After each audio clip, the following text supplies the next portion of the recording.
नमस्कार दोस्तों, आप लोगों का बहुत बहुत स्वागत है हमारे नए प्रोग्राम में। मैं आर्यन विश्वकर्मा। और दोस्तों, हम आज चर्चा करेंगे कि चाइना की इकोनॉमिक स्लो डाउन क्यों हो रही है, चाइना के साथ में क्या गड़बड़ हो रहा है और चाइना का इकोनॉमी ये नीचे की तरफ में क्यों जा रहा है, क्या क्या मुख्य कारण हैं, उस पर हम चर्चा करेंगे और इसको समझने की कोशिश करेंगे।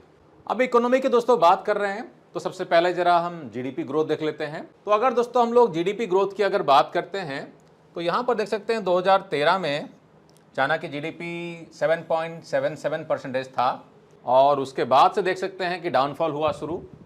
शायद हो सकता है कि मोदी जी के आने के बाद से घबराहट हो गई चाइना में और डाउन चला गया है, ठीक है ना। खैर, मजाक कर रहा था। तो हकीकत वैसे है, आप देख सकते हैं यहाँ पे 7.77 था 2013 में और उसके बाद से डाउनफॉल होना शुरू हुआ है। 2019 में 5.95, अब कोविड उनका ही किया धरा था, ठीक है ना। हालांकि कोविड के टाइम में जहां पर बाकी कंट्रीज इंक्लूडिंग इंडिया नेगेटिव में चल रहे थे जीडीपी ग्रोथ में, चाइना पॉजिटिव में था वहां पे, यानी कि 2.24% साथ में पॉजिटिव में था। काफ़ी कम है लेकिन पॉजिटिव में था। उसके बाद उसने एक जंप लिया है 8.45, फिर आया नीचे 3 के आसपास, 5.24 था 2023 में, है ना। डेटा जो मैं दिखा रहा हूं आपको ये आईएमएफ का है, इंटरनेशनल मॉनेटरी फंड का डेटा है।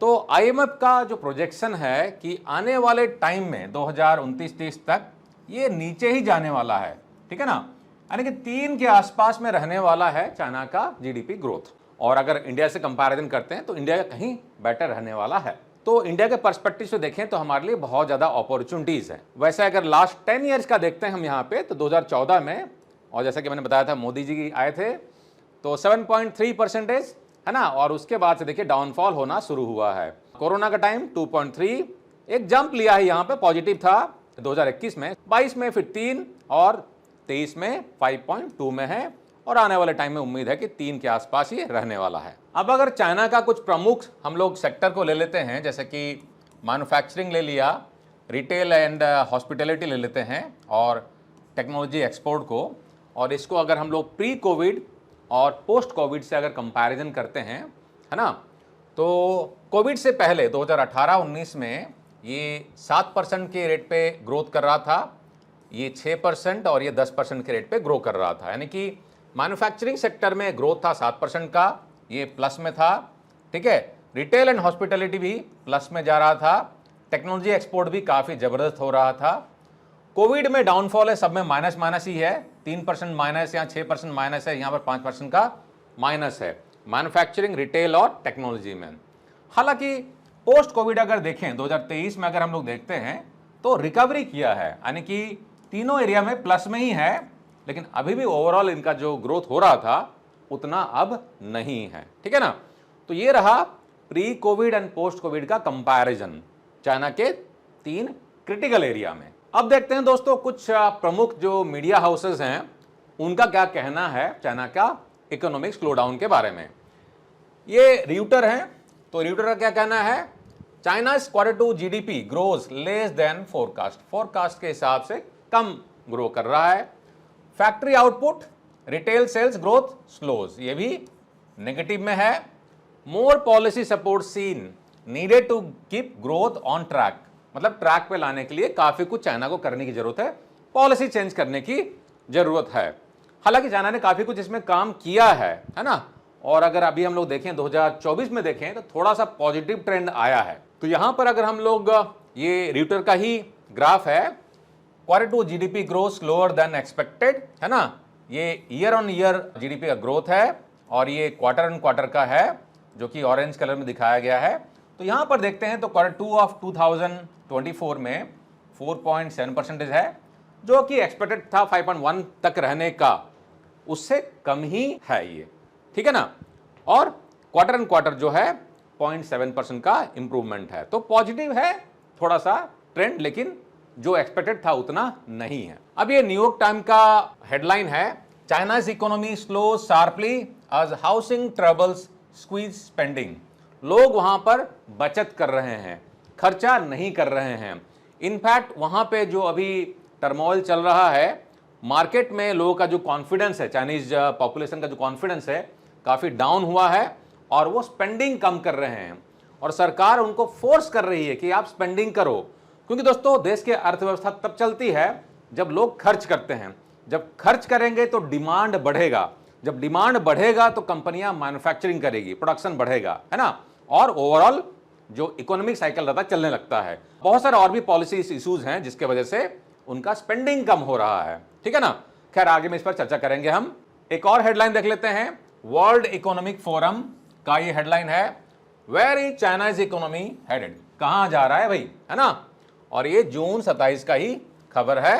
तो इनको भी लग रहा है भैया गड़बड़ चल रहा है चाइना में। 2015 से 23 के बीच में अगर हम लोग देखते हैं दोस्तों तो कुछ नेगेटिव इश्यूज थे यहाँ पे। अब अगर हम लोग स्पेसिफिकली 2022 की अगर बात करते हैं और कुछ की इसके जो पार्टनर है, चाइना के जो पार्टनर है जहां पर ये एक्सपोर्ट करता है ना, USA, European unions, ASEAN countries और जापान, इन चारों एरिया का अगर हम देखते हैं तो एक्सपोर्ट वैल्यूज जो है 2022 में बिलियन डॉलर में, ऑफ कोर्स 450 बिलियन डॉलर कहां पर, यूएसए में, यू में 420 बिलियन डॉलर, आसियान कंट्रीज में 350 और जापान में 130 बिलियन डॉलर का एक्सपोर्ट किया हुआ है। नंबर वैसे बड़ा है लेकिन अगर कंपैरिजन करते हैं 2021 से तो 2022 में यूएस में 5% का डाउनफॉल हुआ है। पॉजिटिव होना चाहिए लेकिन डाउनफॉल हुआ है। यूरोपियन यूनियन में 3% का डाउनफॉल है और आसियान कंट्रीज में 1% नेगेटिव चल रहा है, ठीक है, और जापान में भी 4% का नेगेटिव रहा है। यानी कि इन लोगों ने खरीदना कम किया 2022 में कंपेयर टू 2021 का ये जो कंपैरिजन है। अब कुछ एक्सपर्ट का हम व्यू देख लेते हैं। तो पहली हमारे जो एक्सपर्ट हैं ये हैं बैंक ऑफ बड़ौदा के चीफ इकोनॉमिस्ट रूपा रेगे।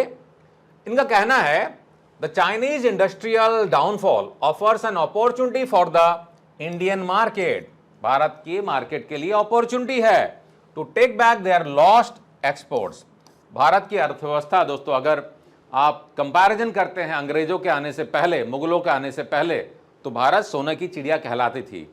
ग्लोबल अर्थव्यवस्था का 25% भारत ही करता था, ठीक है ना, मतलब उतना हमारा जीडीपी उस समय में हाई हुआ करता था मुगल के टाइम में, और अंग्रेजों के आने के बाद में ये चौपट हो गया, ठीक है ना, नहीं तो हम कहीं और थे, ठीक है ना, हम लीड करते थे।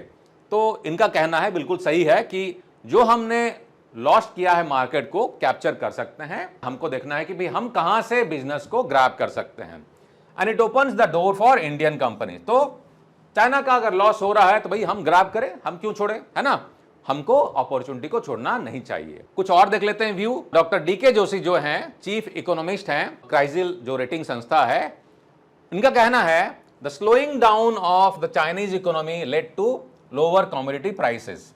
कमोडिटी प्राइसेस में कमी आई है।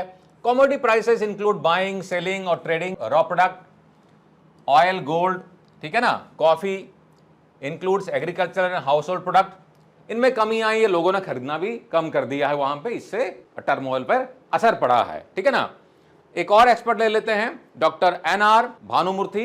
ये हैं first vice chancellor of BR Ambedkar school of economics, university Bengaluru, ठीक है ना। और इनका क्या कहना है, the slowing down of the Chinese economy seems to create problems in the banking sectors of India and China. तो इनका मानना है कि इंडिया और चाइना के बैंकिंग सेक्टर में असर पड़ेगा। अब आगे बढ़ते हैं दोस्तों और अब समझते हैं कि कौन कौन से की फैक्टर्स हैं, है ना। वैसे तो बहुत सारे फैक्टर्स हैं लेकिन हम 4 की फैक्टर्स पर बात करेंगे इस प्रोग्राम में जो कि चाइना के डाउनफॉल के लिए रेस्पॉन्सिबल है, ऐसा मानते हैं, ठीक है ना। पहला हो गया दोस्तों फ्यूल एंड पावर क्राइसिस। दूसरा हो गया रियल एस्टेट का क्राइसिस जो कि उनके जीडीपी का बहुत बड़ा हिस्सा है। थर्ड है डिक्लाइनिंग एक्सपोर्ट्स और फोर्थ हो गया, इसके भी बहुत सारे कारण हैं, effect of zero Covid policy. ये जो चाइना का जीरो कोविड पॉलिसी था इसने भी काफी नुकसान किया है। तो इन चारों पर दोस्तों हम चर्चा करेंगे। तो पहला जो है दोस्तों वो है फ्यूल एंड पावर का क्राइसिस। इसमें कुछ हम जरा मीडिया हाउसेस के हेडलाइन देख लेते हैं। अल जजीरा, इनका क्या कहना है, could China's power crisis help or harm its green energy push. खैर ये तो बात कर रहा है ग्रीन एनर्जी की। कि जो अभी पावर क्राइसिस चल रहा है इसके वजह से ग्रीन एनर्जी का जो पुश है उनका रिन्यूएबल एनर्जी वगैरह में, तो वो सस्टेन करेगा कि नहीं करेगा। और ये जो खबर है दोस्तों थोड़ी पुरानी है, 2021 की है। इनका कहना था चाइना's एनर्जी क्राइसिस में जस्ट बी गेटिंग स्टार्टेड, अभी शुरुआत हो रही है, and no less than its economic growth and its green energy future hang in the balance, लटक रहा है, ठीक है ना। खैर इसका मुख्य कारण था कोयले की कमी, ठीक है, क्योंकि कोयले की कमी के कारण एनर्जी का प्रोडक्शन में कमी हुई, जिससे कि सप्लाई जो था इंडस्ट्री को, जो पावर सप्लाई चाहिए, क्योंकि इंडस्ट्री को अगर पावर सप्लाई कंसिस्टेंट नहीं मिलेगा तो प्रोडक्शन कहां से करेंगे, तो उन्होंने प्रोडक्शन भी कम करना शुरू कर दिया और इसके वजह से मार्केट पर, उनके इकोनॉमी पर जबरदस्त असर पड़ा। तो क्या कहना है इनका, China is the world's biggest producer and consumer of coal. तो कोल यानी कि कोयला का सबसे बड़ा प्रोड्यूसर भी है चाइना और कंज्यूम भी सबसे ज्यादा करता है, ठीक है ना। और इनका जो इन्वेंट्री है अभी रिकॉर्ड लो में है। हालांकि अगर अभी दोस्तों बात करें, कुछ सालों में इन्होंने कोल प्रोडक्शन काफी जबरदस्त बढ़ाया और इस इश्यूज को रिकवर करने की कोशिश की है। आगे कहता है, as factories are idle to comply with power restrictions, analysts are trimming their estimates for China's economic growth।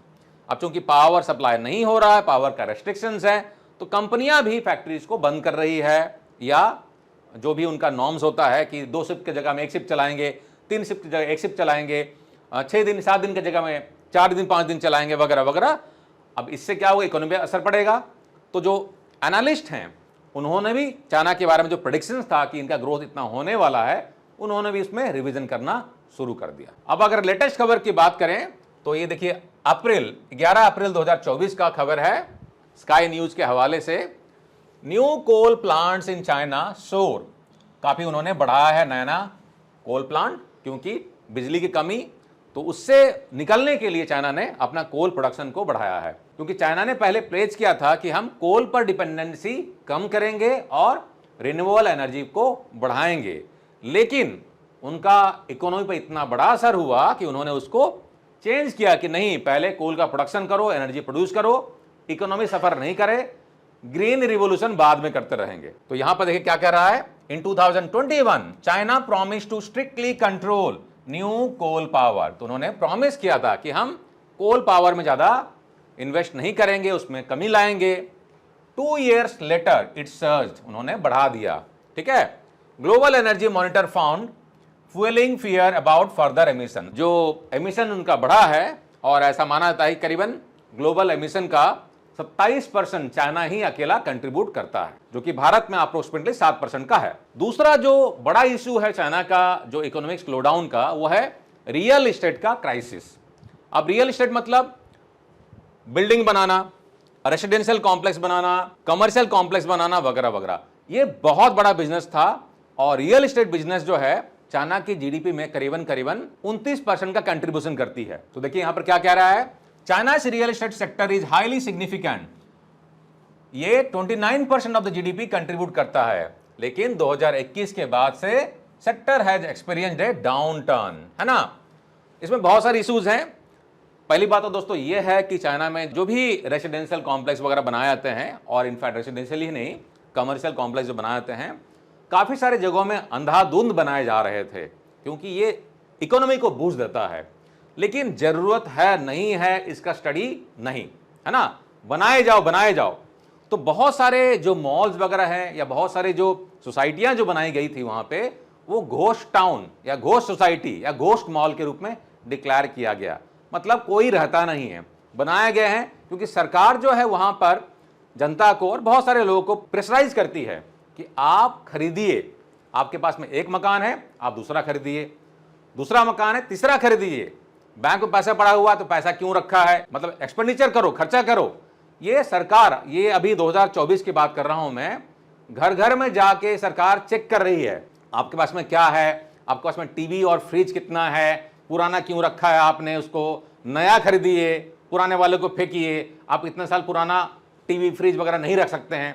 तो इस तरीके से लोगों को प्रेशराइज किया जा रहा है कि आप एक्सपेंडिचर बढ़ाइए, जबकि जनता में इतना डर है कि वो सेविंग मोड में चले गए हैं। तो यहां पर क्या इश्यूज हैं, फॉलिंग प्रॉपर्टी प्राइसेस, प्रॉपर्टी के प्राइसेस में कमी आई है। और दो बड़े नाम दोस्तों, एवरग्रांडे और कंट्री गार्डन। तो तो एवरग्रांडे दोस्तों एक टाइम पे सबसे बड़ी रियल एस्टेट कंपनी हुआ करती थी। इस तरह कुछ और भी नाम है, जैसे कंट्री गार्डन हो गया। तो ये सारे जो कंपनियां हैं ये बुरी हालत में चली गई। तो अब जरा चर्चा कर लेते हैं एवरग्रांडे के बारे में। तो दोस्तों एवरग्रांडे जो है चाइना की सबसे बड़ी रियल एस्टेट कंपनी, और एक टाइम पे तो इसको globally biggest real estate companies के रूप में जाना जा रहा था, चाइना एवरग्रांडे ग्रुप, ठीक है ना। और ये जो खबर है, does Evergrande's collapse threaten China's economy, कब का खबर है? ये फरवरी 13, 2024 का खबर है, काउंसिल ऑन फॉरेन रिलेशन इसके हवाले से। थोड़ा सा बैकग्राउंड देख लेते हैं एवरग्रांडे का। तो एवरग्रांडे ग्रुप जो है दोस्तों प्राइवेट रियल एस्टेट डेवलपर 1996 में एस्टैब्लिश हुआ, और इसका कोर बिजनेस जो है प्रॉपर्टी डेवलपमेंट है ऑफ कोर्स, ठीक है ना। लेकिन इसने डाइवर्सिफाइड किया दूसरे भी सेक्टर्स में, जैसे कि इलेक्ट्रिकल व्हीकल्स हो गया, फाइनेंस हो गया, हेल्थ केयर हो गया, टूरिज्म में इसने डाइवर्सिफाई किया। इसने डेब्यू किया फॉर्च्यून 500 कंपनी में 2016 में, यानी कि 1996 में कंपनी बनी, एस्टैब्लिश हुई, और 2016 तक आते आते फॉर्च्यून 500 में ये शामिल हो गई। 2018 में दोस्तों इसे world's most valuable real estate brand के रूप में घोषित किया गया था।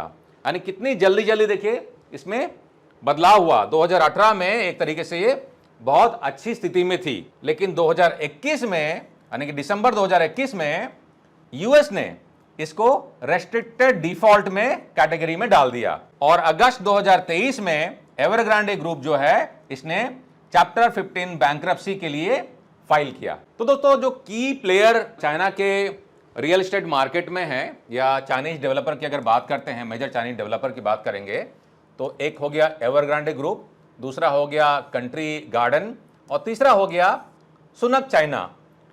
अगर इनकी हालत आप देखोगे 2022 में, तो इनका जो कर्जा था इन पे, एवरग्रांडे ग्रुप पर $300 बिलियन का कर्जा था, कंट्री गार्डन पे $200 बिलियन, और सुनक चाइना पे $180 बिलियन का कर्जा था। और ये भी चाइना के इकोनॉमिक टर्मोइल के लिए काफी हद तक जिम्मेदार है, क्योंकि चाइना की इकोनॉमी में 30% तक का हिस्सा तो रियल एस्टेट मार्केट का ही था।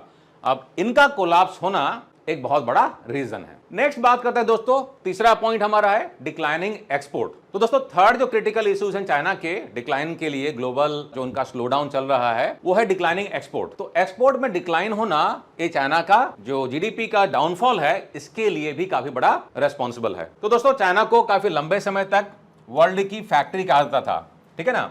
वैसे आज भी चाइना जो है ग्लोबल मैन्युफैक्चरिंग करीबन 32% अकेला मैन्युफैक्चरिंग करता है, लेकिन इसमें स्लो डाउन देखा गया है। हमारा जो अभी ग्लोबल जो मैन्युफैक्चरिंग में कंट्रीब्यूशन है करीबन 2.9% का आता है, और मुझे आशा है कि आने वाले कुछ सालों में हम इसमें सिग्निफिकेंट इंप्रूवमेंट देखेंगे, ठीक है ना।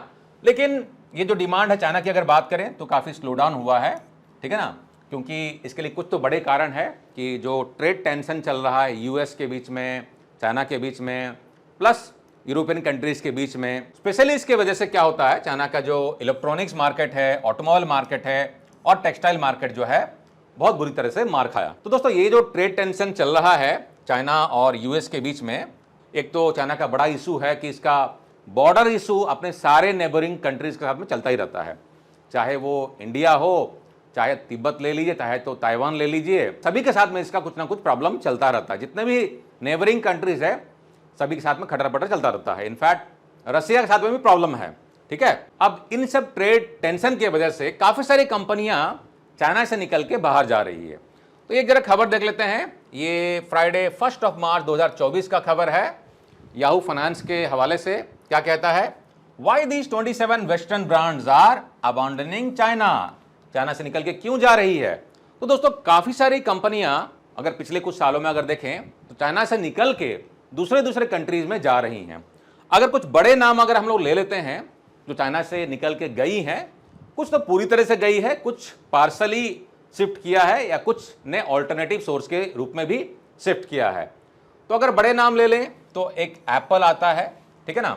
जैसे कि आपको मालूम हो कि एप्पल ने डाइवर्सिफाई किया है, वहां मैन्युफैक्चरिंग कर रहा है, लेकिन पार्सली इंडिया में और वियतनाम में भी शिफ्ट किया है, और इंडिया पर उन्होंने तो काफी कुछ मैन्युफैक्चरिंग फैसिलिटी को एक्सपांड किया है और अभी एक्सपांड कर भी रहे हैं।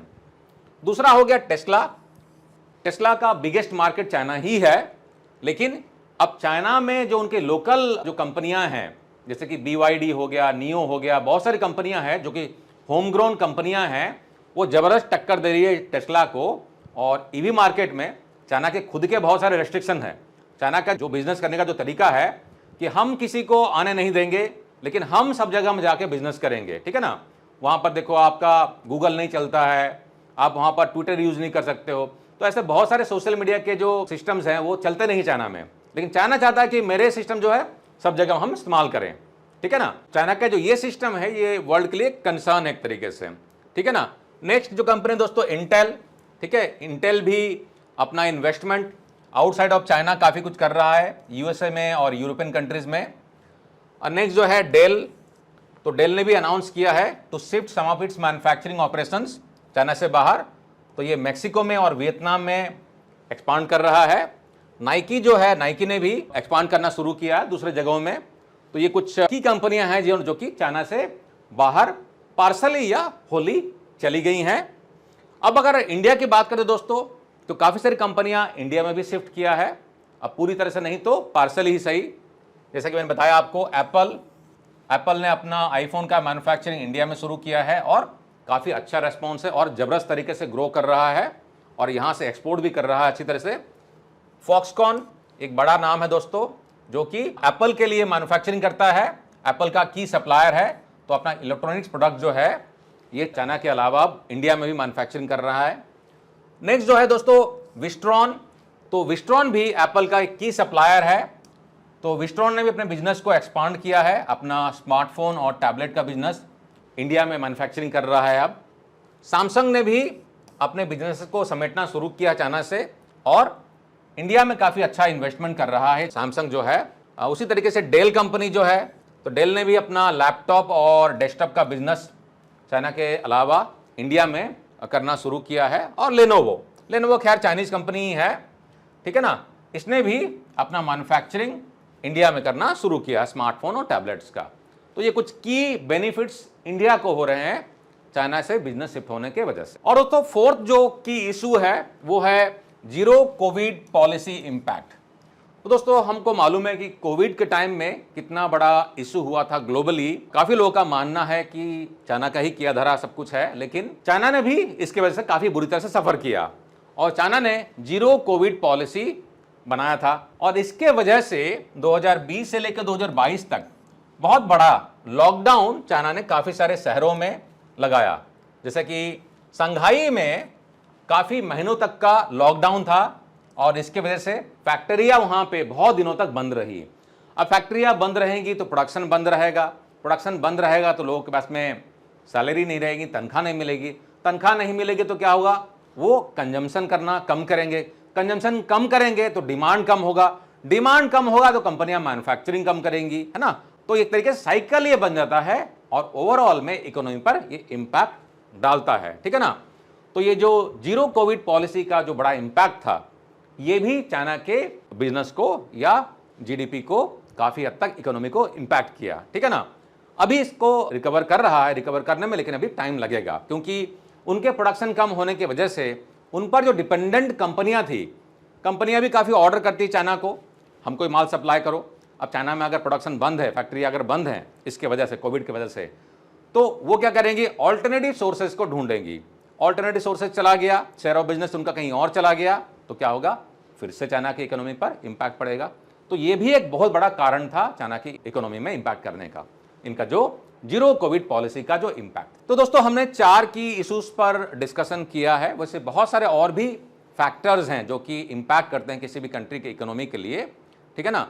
तो आशा करता हूं कि इससे आपको कुछ पर्सपेक्टिव मिला होगा कि कैसे चाइना की इकोनॉमी सफर कर रही थी। हालांकि अभी हम लोग रिसेंट पास्ट की अगर बात करें तो 2024 के अगर मैं अगस्त की बात करता हूं तो अगस्त में पॉजिटिव ट्रेंड देखा गया है चाइना की इकोनॉमी में, और जो इकोनॉमिक्स का जो अनुमान था उससे बेटर परफॉर्म किया है चाइना की जीडीपी ने। हालांकि अभी भी रिकवर करने में पूरी तरह से काफी टाइम लगेगा, लेकिन ओवरऑल में अगर देखा जाए तो भारत जो है अभी ग्रोथ के रेट में अगर देखते हैं तो चाइना को बीट करता रहेगा आने वाले कुछ सालों तक। आपका क्या कहना है इसके बारे में, कमेंट में लिख के बताइए। और वीडियो अगर अच्छा लगा क्या अच्छा लगा वो भी हमको कमेंट में लिख के बताइए। और दोस्तों चैनल पर अगर नए हैं तो सब्सक्राइब कर लें, बेल आइकन को भी क्लिक कर लें। और हाँ दोस्तों, क्वालिटी ऑफ इंडिया के ऐप को गूगल प्ले स्टोर से, एप्पल के स्टोर से डाउनलोड करना ना भूलें। ढेरों कोर्सेज आपको बहुत ही इकोनॉमिकल कॉस्ट में मिलेगा। घर बैठे आप काफ़ी कुछ सीख के अपने कैरियर को नई ऊंचाई में लेके जा सकते हैं। किसी भी तरह का ट्रेनिंग, कंसल्टिंग और सर्टिफिकेशन प्रोग्राम के लिए भी आप हमें कॉन्टैक्ट कर सकते हैं। अगले वीडियो में दोस्तों फिर से मुलाकात होगी। जय हिंद।